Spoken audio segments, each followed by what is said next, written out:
नमस्कार. आपण सध्या आहोत अर्णवी मेडिकल फिटल सेंटरमध्ये आहोत. माझ्या समवेत आहेत डॉक्टर मयुरी. तर मयुरी, आपण डॉक्टर मिलिंद शहाणे आणि तुम्ही सातारा येथे अर्णवी फिटल मेडिसिन सेंटर सुरू केलेलं आहे. तर त्याच्याविषयी थोडीशी माहिती आपण द्या. अर्णवी फिटल मेडिसिन सेंटर हे आपलं पश्चिम महाराष्ट्रातलं एकमेव सेंटर आहे जिथे फिटल मेडिसिन रिलेटेड सगळं, म्हणजे फिटल मेडिसिन काय असतं, गर्भातील काही रोग असेल त्याचं निदान करणं, त्याचं मॅनेजमेंट करणं आणि त्याचं ट्रीटमेंट करणं. ह्याचा अर्थ असं आहे की आपण प्रेग्नन्सीमधलं जे बाळाची केअर करणं, म्हणजे प्रेग्नन्सी ही फक्त मदरची केअर नाही, आईची बाळाची पण. आई आपण बाळाला ॲज अ पेशंट ट्रीट बघत आहे. आपण आधीचं पूर्वी कसं असायचं, प्रेग्नन्सी म्हणजे आईची ट्रीटमेंट, आई आजारी आहे का, आईला काही त्रास आहे का ते बघायचो. आता ते चेंज झालेलं आहे. आता आईसोबत बाळ पण आपण पेशंट म्हणून बघत आहे. बाळामध्ये बाळाचं ग्रोथ व्यवस्थित आहे का, वजन व्यवस्थित वाढत आहे का, बाळाला काही ॲबनॉर्मॅलिटी आहे का, हे 3ऱ्या महिन्यापासूनच आपण जाण्याचं बऱ्याचदा असं होतं की बाळाचा जन्म झाल्यानंतर त्याच्यातल्या ॲबनॉर्मॅलिटीज आपल्याला लक्षात येते आणि त्यावेळेस आपल्याला खूप असं त्रास होतो किंवा त्याच्यावरती ट्रीटमेंट वगैरे खूप करावी लागते. पण आपल्या सेंटरच्या माध्यमातून गर्भामध्ये असताना बाळाची वाढ कशी होतीये, त्याच्यामध्ये कोणत्या ॲबनॉर्मॅलिटीज आहेत, निश्चितपणे याची माहिती आपल्याला याच्या माध्यमातून मिळते. की कधी कधी काय असतं, घरामध्ये जेनेटिक प्रॉब्लेम्स असतात. पहिल्या बाळाला काहीतरी असा जेनेटिक प्रॉब्लेम असतो की तो रिपीट होण्याचे चान्सेस असतात. तर आपल्या इकडे डॉक्टर मिलिंद शहाणे, मी डॉक्टर मयुरी, दोघांचं पण एक्सटेन्सिव्ह ट्रेनिंग झालं फिटल मेडिसिनमध्ये. प्लस मी जेनेटिक्समध्ये पण फेलोशिप केलेली आहे. ह्याच्यामुळे आपण ह्या कपल्सचं जेनेटिक काउन्सिलिंग करू शकतो. हे काउन्सिलिंग की आता हा बाळाला हा रोग आहे, तर फ्युचरमध्ये पुढच्या प्रेग्नन्सीच्या बाळाला किती पर्सेंट हा रिपीट होऊ शकतो. 25% रिपीट होऊ शकतो, 50% रिपीट होऊ शकतो किंवा रिपीटच होऊ शकत नाही. जर 50-25% रिपीट व्हायचे चान्सेस असेल तर ते कपल परत प्रेग्नेंट राहिल्यावर आपण त्या फिमेलचं, त्या मदरचं 3ऱ्या किंवा 5व्या महिन्यात बाळाचं जे DNA टेस्ट म्हणतो, ते बाळाची DNA टेस्ट आपण इथे करणार. आणि आपण ऑलरेडी सुरू पण केलेली आपली एक ऑलरेडी टेस्ट पण झाली. कोणकोणत्या टेस्ट साधारणपणे आपण करतो? नॉर्मल पहिले जे असतं सोनोग्राफीचा एक भाग असतो, ते डायग्नोस्टिक टेस्ट असतात. डायग्नोस्टिक म्हणजे डायग्नोज करणे, आणि दुसरं असतं थेरपेटिक म्हणजे ट्रीटमेंट करणे किंवा इन्व्हेसिव्ह म्हणतो. Non invasive, invasive. Non invasive म्हणजे फक्त सोनोग्राफी करणे. इन्व्हेसिव्ह म्हणजे कुठे पण जर सुई आतमध्ये घालत असेल किंवा बॉडीच्या आतमध्ये जाणं म्हणजे इन्व्हेसिव्ह. नॉन इन्व्हेसिव्ह मध्ये काय काय करतो, तर बेसिक सगळे pregnancy related scans. Basic scans कोणते, अर्ली प्रेग्नन्सी स्कॅन, प्रेग्नेंट राहिले की लगेच तो पहिला सोनोग्राफी. दुसरी जी सोनोग्राफी असते ती 3ऱ्या महिन्याची NT स्कॅन म्हणतो. ती सगळ्यात महत्त्वाची सोनोग्राफी आपण मानतो, कारण की त्या सोनोग्राफीमध्ये आपण बाळ असतं 6 ते 7 सेंटीमीटरचं. त्या 6 ते 7 सेंटीमीटरच्या बाळामध्ये पण आपण फुल बाळाचं डोकं, बाळाचा चेहरा, बाळाचं नाकाचं हाड, त्यानंतर हृदयाचे 4ही कंपे व्यवस्थित आहे का, पोटातलं स्टमक व्यवस्थित आहे का, किंवा मग कधी कधी ते स्टमक वरती, त्याला डायफ्रॅग्मॅटिक हर्निया म्हणते इंग्लिश टर्ममध्ये, ते किंवा बाळाचे पाय, हातपाय व्यवस्थित डेव्हलप झालेत का, हाताची बोटं, पायाची बोटं 5-5 आहेत का, हे सगळं बघतोच. याच्यापूर्वी ही काही सुविधा उपलब्ध नव्हती एवढी, पण आता तंत्रज्ञान एवढं विकसित झालंय की त्याच्यामुळे सगळी माहिती आपल्याला उपलब्ध होती.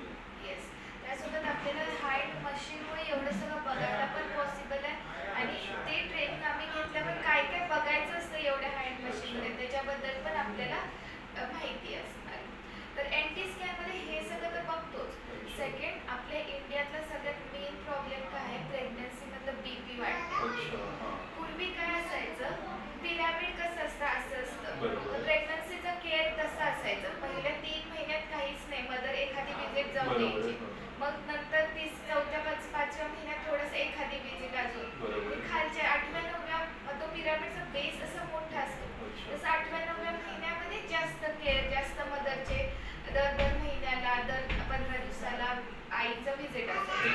आता हल्ली तो पिरामिड ऑफ केअर उलटा केला, इन्व्हर्टेड पिरामिड ऑफ केअर म्हणतो.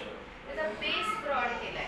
बेस ब्रॉड ह्या अर्थाने कारण की एनटी स्कॅन ह्या सोनोग्राफीमध्ये आपल्याला बाळाचे स्ट्रक्चर तर आपण बघतो, त्याच्यानंतर दुसरं आईला पुढे जाऊन 8व्या-9व्या महिन्यामध्ये बीपी होऊ शकतो का ते बघण्याची पण आपल्याला प्रयोजन आहे. कारण की आपण आईचा जो रक्तपुरवठा जातो बाळाला तो नॉर्मल आहे, कमी आहे. जर नॉर्मल असेल तर तिला पुढे जाऊन बीपी व्हायचा किंवा बाळाचा ग्रोथ कमी व्हायचे चान्सेस खूप कमी असतात.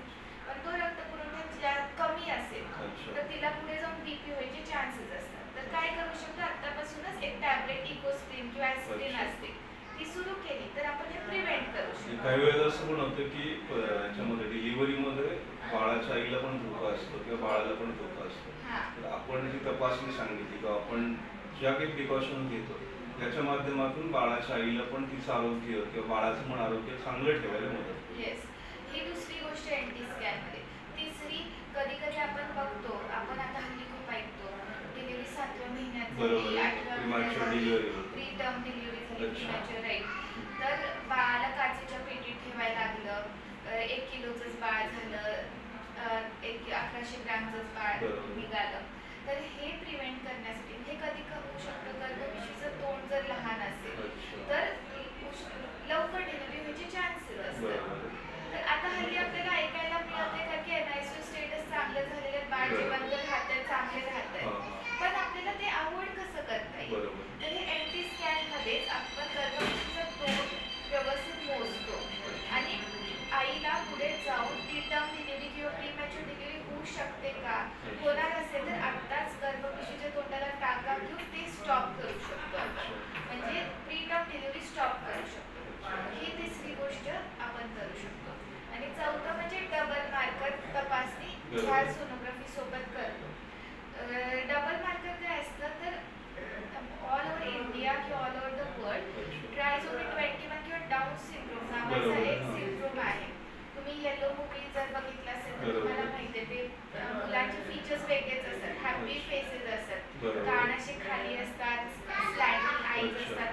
असं बघितल्यावरच कळतं की ते थोडे मतिमंद असतात मुलं, डिपेंडंट असतात लोकांवर, सगळं त्यांचे डे टू डे ॲक्टिव्हिटीज. 30व्या वर्षी मुलगा दात घासायला शिकतो तेव्हा आई वडिलांना आनंद वाटतो दात घासत आहे मुलगा किंवा मुलगी. तर ह्याचं काही हे सोनोग्राफीवर पूर्ण आपल्याला कळत नाही, त्याच्यामुळे मग आपल्याला डिटेक्शन होत नाही. पण आपण ॲज अ ब्लँकेट सगळ्या स्त्रियांचं स्क्रीनिंग करतो, प्रत्येक स्त्रीला, कुणाला पण होऊ शकतं. फक्त एज जसं वाढेल तसं ते रिस्क वाढते, मॅटर्नल एज, आईचं एज वाढतं तसं रिस्क वाढते, पण यंग एजमध्ये पण होऊ शकतं. तर आपण सगळ्यांचं स्क्रीनिंग करतो. डबल मार्कर आईची हॉर्मोन टेस्ट असते ती कंबाईन करतो एनटी स्कॅनवर आणि त्याची रिस्क काढतो. त्याची रिस्क लो रिस्क असेल तर 20 स्त्रीला तसं बाळ जन्माला यायचं रिस्क कमी असते. हाय रिस्क असेल तर मग पुढे जाऊन आपण गर्भजल चाचणी इथेच करतो, जे मी तुम्हाला सांगितले अँब्लिओसेंटेसिस. तर हे झालं एनटी स्कॅन बद्दल. त्याच्या पुढचा जो 5व्या महिन्यातली सोनोग्राफी असते ती असते ॲनोमली स्कॅन. त्याच्यात परत आपण पूर्ण बॉडी, पूर्ण हेडपासून तोपर्यंत बेबी बघतो. ते झाल्यावर सगळं व्यवस्थित असेल तर 28 वीक्स म्हणजे 7व्या महिन्यात किंवा 7वा संपत आला एक ग्रोथ स्कॅन, म्हणजे बाळाचं वजन व्यवस्थित आहे का, बाळाला रक्तपुरवठा व्यवस्थित जातोय का, हे बेसिक स्कॅन्स आपण करतो.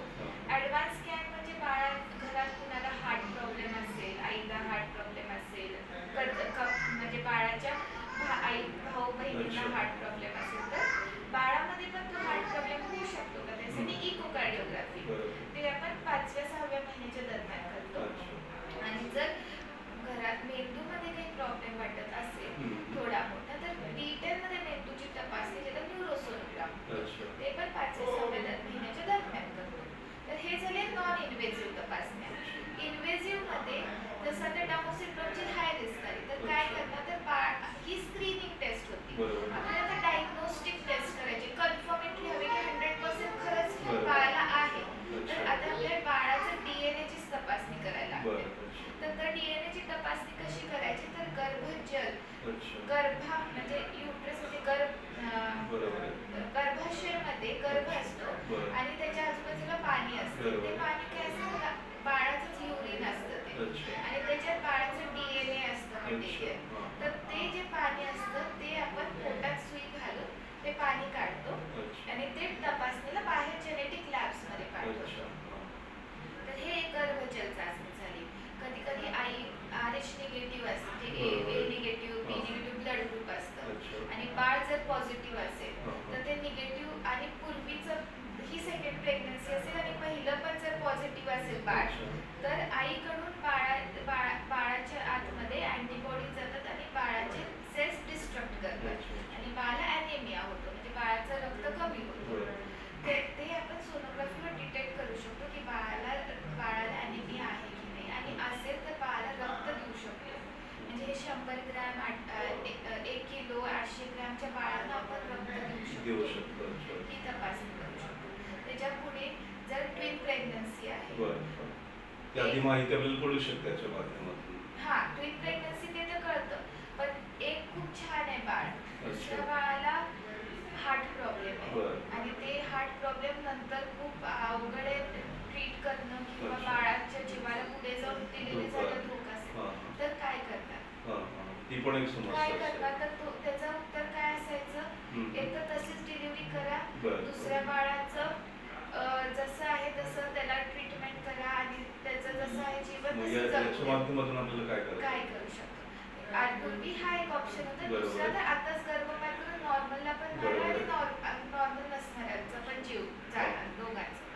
आपण काय करू शकतो दुसरं बाळ परफेक्टली नॉर्मल जर सोनोग्राफीवर वाटत असेल अच्छा. तर जे बाळ खराब वाटत आहे ज्याचं हार्टमध्ये प्रॉब्लेम आहे जे पुढे जाऊन जगण्याची त्याची प्रोग्नॉसिस चांगलं नाही आहे असं वाटत असेल हां, हां. तर त्या बाळाला आपण त्याच्या हृदयामध्ये औषध टाकून त्याचं हृदयबंधन करू शकतो आणि चांगल्या बाळाला जीवनदान दिल्यासारखं त्याला पुढे प्रेग्नन्सी कंटिन्यू एवढं तंत्रज्ञान हे करू शकतो. एवढं डेव्हलप झाले तंत्रज्ञान. येस.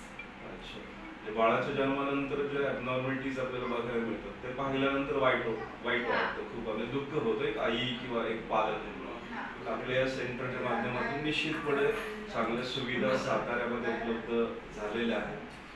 पुन्हा एकदा आणि डॉक्टर मिलिंद अजून एक सांगायचं की ॲबनॉर्मलिटीज हे सगळेच खराब असतात आणि सगळ्यांनाच गर्भपात किंवा करायची गरज असते असं नसतं. बरोबर. काही वेळेस नुसतं पोट फाटलेलं असतं. हां, हां. नुसतं पोट फाटलं म्हणजे गर्भपात करायची गरज नाही, नाही. आपण काही नंतर वेळेस सर्जरी पाय वगैरे करू नुसता शकतो असा आपण. आडवा असतो. हां, हां. ते नसतं पण कधी कधी काय असतं त्याच्यासोबत असोसिएटेड दुसरे जेनेटिक प्रॉब्लेम्स असू शकतात. अच्छा. आपण ते डिटेल बघणार बाकीचं काही नसेल बरं. तर आपण हे पण काउन्सिलिंग करणार की हे जे गुड प्रोग्नोसिस आहे त्यांना डायरेक्टिव्ह देणार की आपल्याला इथे ह्या सेंटरला पुण्यामध्ये आपण इथे पूर्ण मल्टीडिसिप्लिनरी काउन्सिलिंग पण करणार. अच्छा. म्हणजे paediatric surgeon paediatric cardiologist paediatric nephrologist ह्या सगळ्यांना घेऊन या पेशंटचं काउन्सिलिंग करून त्यांची मनाची तयारी करणार की हां, बरोबर. असं जरी बाळ जन्माला आलं तरी सोसायटीला घाबरून तुम्ही त्याला टर्मिनेट करू बरोबर. नका. हां. त्याला पुढे कंटिन्यू करा आणि पुढचं ट्रीटमेंट अवेलेबल आहे हे पण त्यांना जाणून करून द्या. ॲज पेरेंट म्हणून थोडीशी मनामध्ये भीती असते की आपलं जन्माला येणारं बाळ कसं असणार त्याची भीती असते. पण आपल्या माध्यमातून खूप छान काउन्सिलिंग हे त्या पालकांना मिळेल. आपण वेळ दिला त्याबद्दल धन्यवाद आणि आपल्या सेंटरला देखील शुभेच्छा देतो. थँक्यू तुम्ही विजिट केल्याबद्दल.